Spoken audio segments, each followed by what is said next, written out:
In yesterday's gospel reading, we heard Pharisees took objection.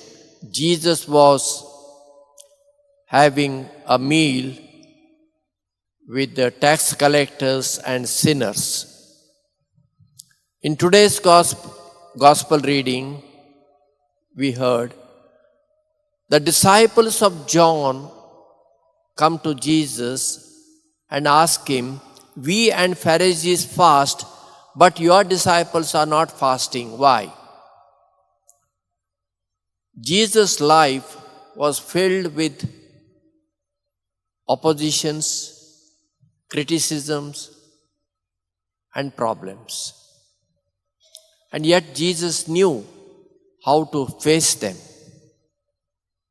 Praying, fasting, and almsgiving were three components of Judaism. But the Pharisees made these three practices as rituals. And not only rituals, they wanted others to know that they are doing these things, and which Jesus criticized. Praying is good. But there is also limit to pray, no? You lay people, you are not cloistered nuns, you are not monks, you have your family responsibility that you have to carry on. Some time must be devoted to prayer, no doubt. Fasting is good. But when to fast? Jesus clearly says, when the bridegroom is there, who will fast? When the bridegroom is taken away, they will fast, Jesus says. What Jesus is trying to tell, when God is there in front of you, why you have to fast? The fasting and praying and almsgiving are means to reach God. And when God is there in front of you, there is no need to fast. Almsgiving is good. Each one must give alms to the needy people. Since Jesus talks about fasting, let us reflect a little more about fasting. Muslims fast, you know. Whole day they do not take anything, not even water. They fast. Hindus also fast.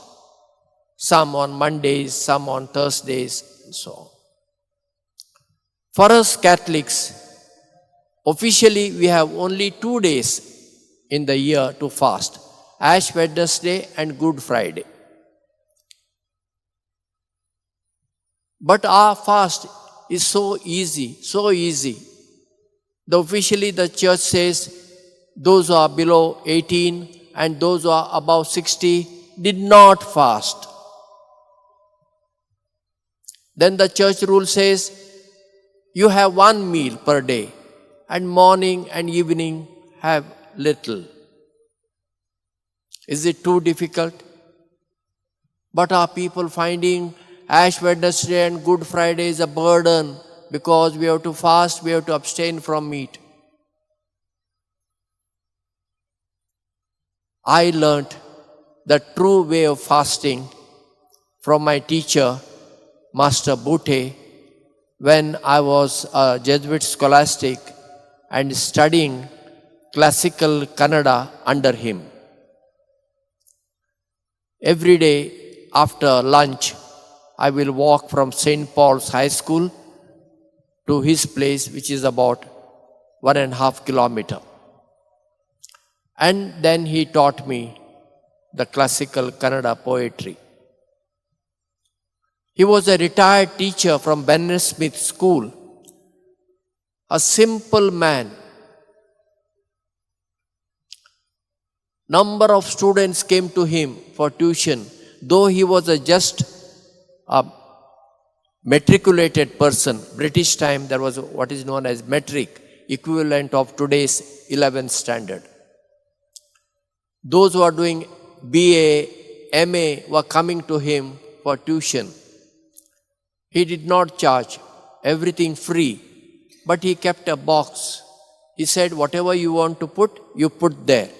And that money, he told me, he never uses for himself or his family.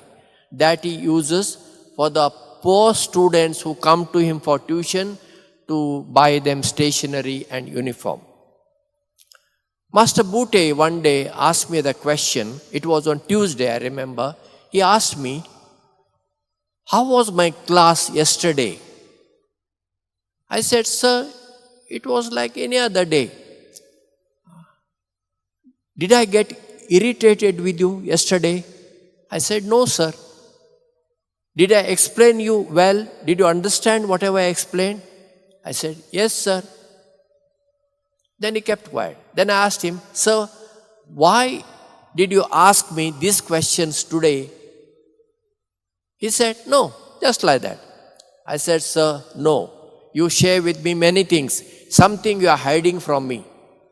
I want to know, why did you ask these questions? Then he said, okay, now you are going to become a priest. You will understand what I am doing, so I will share with you. Monday is my day of fasting, he said. I said, okay, sir. Then I asked him, how do you fast? He said, Sunday night, he takes his supper less than the other days. And whole Monday, he fasts. Only water he takes. And he does all this teaching work. He goes to Bennet Smith School walking, which is about more than 2 kilometers, teaches those girls and comes back, and at home he gives tuition. All the work he does. And on Tuesday morning, he breaks his fast, and for his breakfast, he has less amount compared to the other days. I was surprised, because tomorrow I have to do fast, so let me eat more on previous day.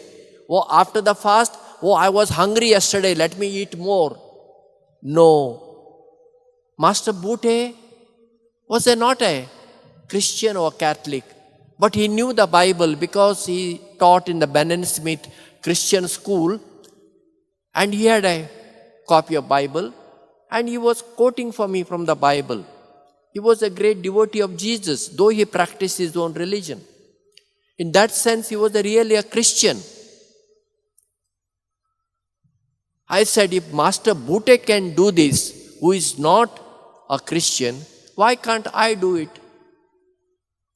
Not for self-appraisal or to boast.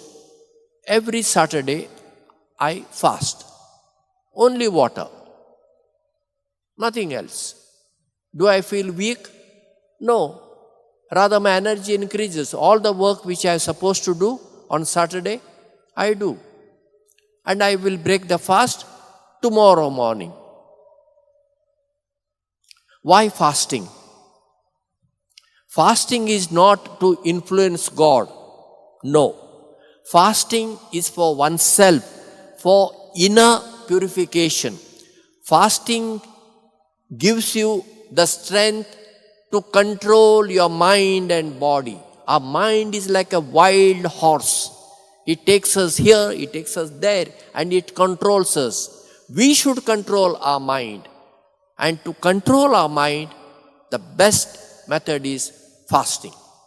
When you fast, you are telling your body and your mind, you obey me. I am the master. Body reacts in the beginning. But if you are strong, the body will listen to you. It says, you cannot control this man. He is controlling us. Jesus also fasted. Before he began his public ministry, 40 days. 40 days means for many days Jesus was in the wilderness and he fasted. If Jesus felt the need to fast, What about us who are sinners and weak people? Fasting also has a medicinal value. It helps us to maintain good health. All of you will have either two-wheeler or four-wheeler, most of you. And if there is a petrol in your scooter or motorcycle, will you put more? If you put more, it will overflow and the vehicle will get spoiled. Same way, our belly is like a petrol tank. When it is full, if you go on, fill it, your health will deteriorate. So fasting is very good to maintain physical health. And in the Bible, in many places we see people fasted and they prayed. The Protestants do this.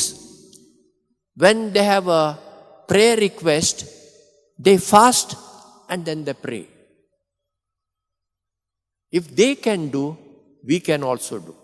So if you have a prayer request, you can send it to me on my WhatsApp number, and I place your prayer request before Jesus and Mother Mary together with my fast. And you also pray. I am not saying you have to fast. That is your decision. But you also pray for your prayer request. So with that, God might answer our prayers.